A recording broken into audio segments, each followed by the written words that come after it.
What's up, guys? Welcome back to Newswave. We have some fun stuff to get into today. Sony pushing an interesting ad that might tell us a little bit about the PlayStation Now service and kind of where it is. Had Capcom tell us that Monster Hunter World keeps on rolling and is now their best-selling game ever, which is pretty impressive. We'll take a look at those numbers, and then we find out that Nintendo redesigned their iQue website, which has a lot of people asking questions as to why. So guys, today, let's get started. First thing, let's get into a few updates from a couple stories that we have covered here on Newswave in the past week or so. These stories have been developing throughout the past couple days. We're going to start with that Nintendo glitch for your playtime. We talked about this yesterday, actually, and we were waiting for Nintendo to respond in some way, saying an update would show up. Last we heard, they were just aware of it, making us aware that they knew about this on Twitter. But yesterday, they came out on Twitter saying they're working on it and a patch is coming to fix that bug. So I guess sit tight, some kind of stability update that will probably fix that issue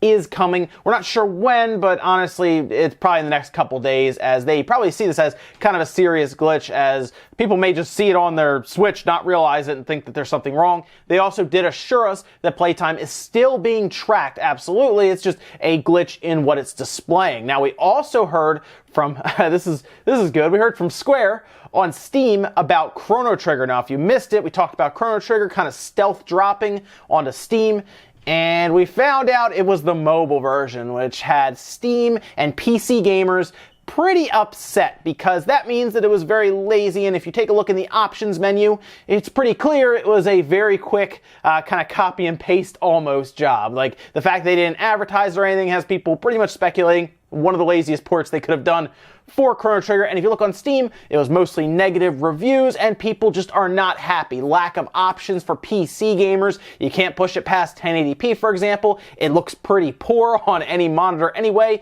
because of kind of the smeared pixel look that they have. It's very weird. You could have offered more filters. You could have offered different resolution choices, whether it's from ultra-wide monitors. I know we're talking about a 16-bit game at its core, but even games that are like indie games that are kind of designed around retro look can still look really, really nice on a good monitor, and of course you're going to get high frame rates out of it anyway. I know some people may see that as unnecessary, but hey, you're on a PC, you expect the options, not just a quick look at the different resolutions you can pick from that seem pretty preset to begin with. So what do they say? Well, they jump on Steam's community page for Chrono Trigger saying, "Hi everyone, thank you for the feedback you've shared so far regarding Chrono Trigger. We wanted to let you know that we are reading and listening to your message and are aware of all of the issues that you've raised, which we are currently assessing. Please keep an eye on the Steam page for further information. Thanks for your patience and support, the Chrono Trigger team." And the comments on this post go as well as you would think, with most people just accusing them of dropping a version on there that they shouldn't have in the first place, most calling them lazy, and then others just pointing out all kinds of other issues that they should know about. So it's not going well over on this community page. This Chrono Trigger listing, well, it was pretty clear they were just kind of dropping it and saying, hey, it's out there, it's another mobile port. Chrono Trigger has a pretty good following, and people have wanted either some new version of the game, some sequel to it, something at this point, and they give them probably the bottom of the barrel out of the ports.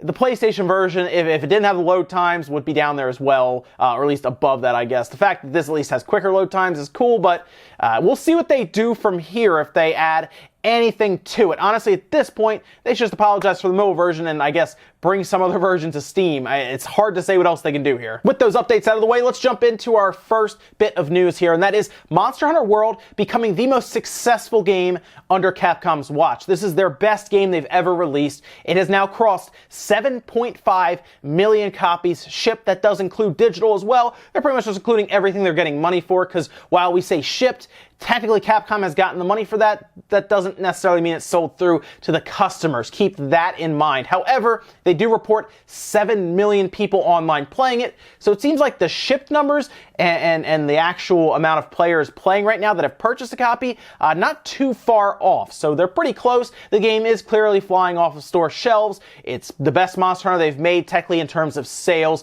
Now this does also pass up Resident Evil 5, Resident Evil 6. Resident Evil 6 sold a boatload of copies. So the fact that this game is still pretty young, it hasn't been out long, right? It's been out for a little while now, a couple months now.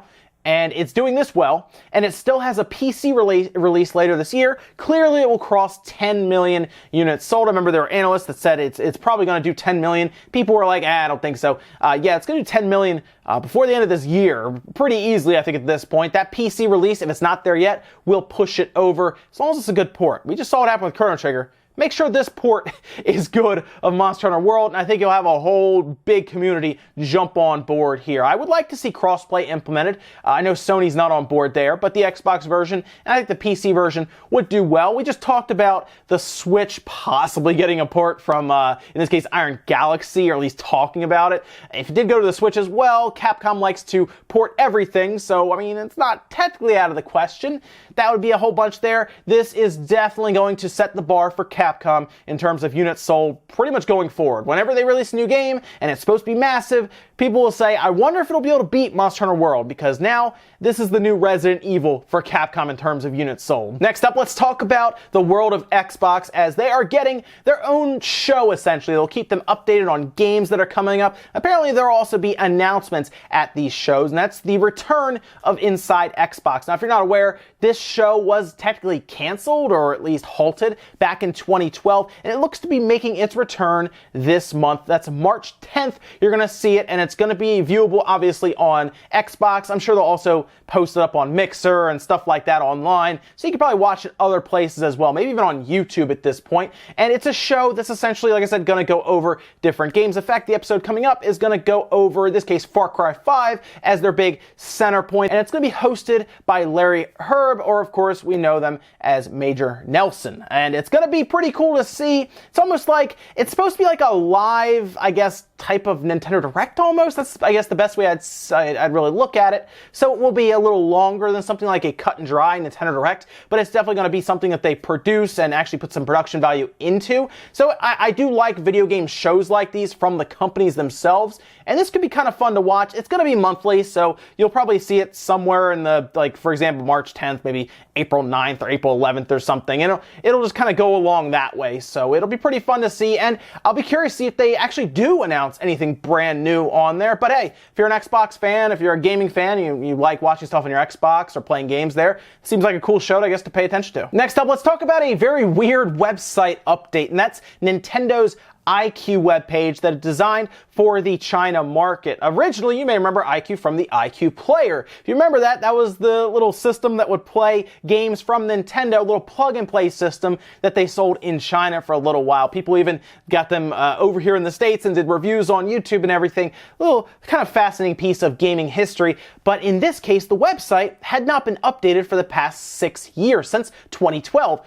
Until yesterday. In fact, people noticed that iQue actually had a full revamp where they completely changed the website, and they changed one interesting piece of information on there. They had initially had it as a kind of a partnership, essentially, a joint venture, but now they've changed those words to subsidiary. So iQue is now an official subsidiary of Nintendo, and this has people curious as to why. Originally, the landing page had really just the iQue 3DS that they were selling, or marketing and everything, and they kind of changed it to a normal looking website with like careers and blog and everything and news, and it seems like they're getting this ready for something.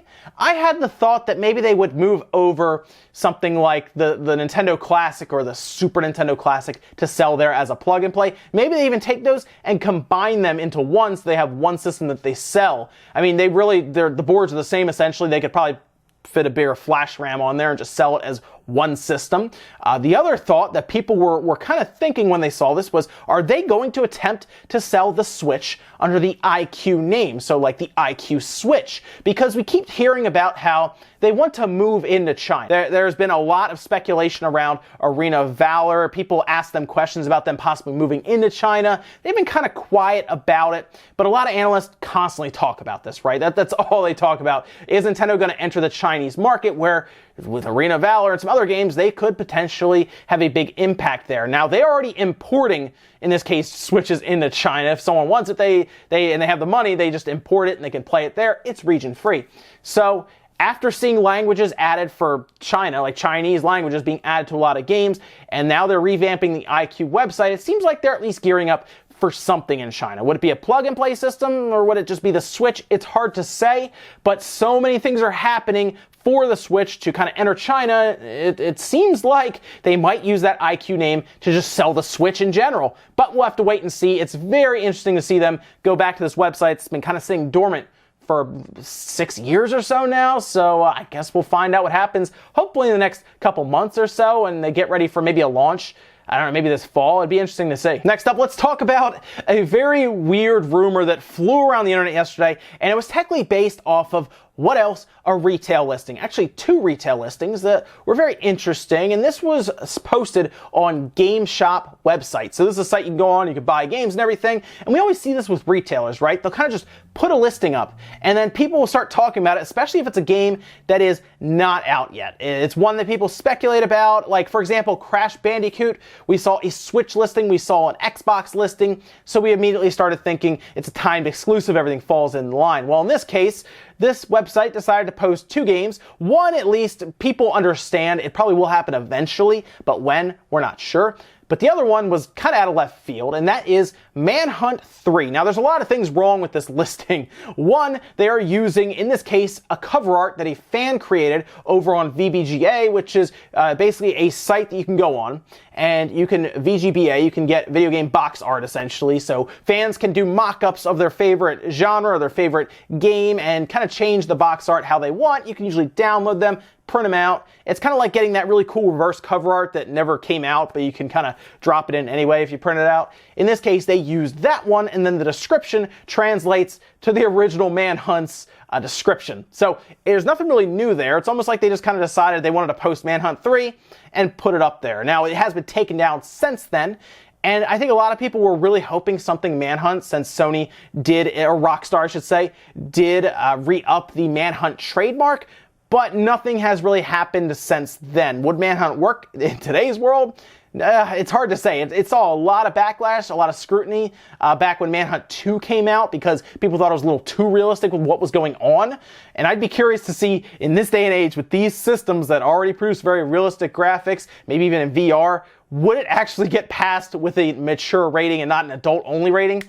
That's hard to say. That actually might be the one thing that's even holding them back. The other listing was Elder Scrolls 6. Now, Elder Scrolls 6 is something a lot of people want to see. They posted it there for every system, PS4, Xbox One, and Nintendo Switch, and it seems to still be up.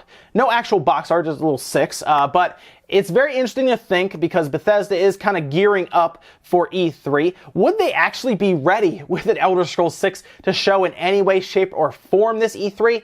I have a feeling Elder Scrolls 6 is a 2020 game just to show off. It might even end up being a game that comes out in the first year of the next generation, is my thought there, for the PS5 and the Xbox 2, if you want to call it that. It seems like how long those games take to make, and the fact that they're also focusing on things like Starfield and probably another Doom, I just don't think they'd have the time. But you guys let me know if you do think Elder Scrolls 6 really is in the works and we would see something at E3. Oh, and something else really fun. If you look at the UK sales charts, which you're going to see here, you drop all the way down to the bottom. A lot of people will probably be happy who are against loot boxes and what EA has done. It appears that Battlefront 2 is about to fall off of those sales charts. It's down to number 37 right now. The chart was actually topped by FIFA, Grand Theft Auto 5, Call of Duty, you know, the basics.